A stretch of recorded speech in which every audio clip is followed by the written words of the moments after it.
Hi guys, this is Chef Jose Sarasola and this 12 days of Christmas recipes with Dowell. Okay, today gagawa tayo ng Christmas fruit salad smoothie na kayang-kaya niyong gawin sa mga bahay ninyo. Very easy ingredients and of course, made easier using my Dowell blender. Ingredients for our smoothie: fruit salad, pineapple chunks, coconut milk, condensed milk, syempre may ice, at konting tubig. Okay, so our first step will be loading our ice into our Dowell blender. Yan yung ice natin. Yan. Alright. After the ice, konting tubig. Ayan. Sara na natin. And then we'll be using the pulse function para makrush yung ice ng maganda. Next step, let's add our fruit salad.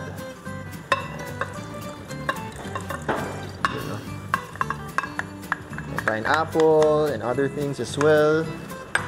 Add din tayo ng pineapple chunks. And of course, more fluids. We'll be adding our coconut milk. Ayan. Pangpa-creamy to. And of course, our condensed milk. Another sweetening agent. Alright. Sara ulit natin. And then, number 1 function naman tayo.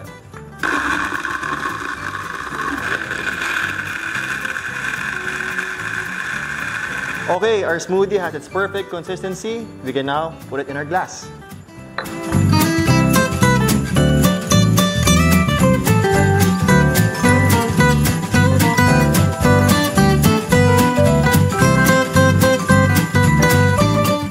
At ayan, tapos na ang Christmas fruit salad smoothie natin, of course, using my Dowell blender.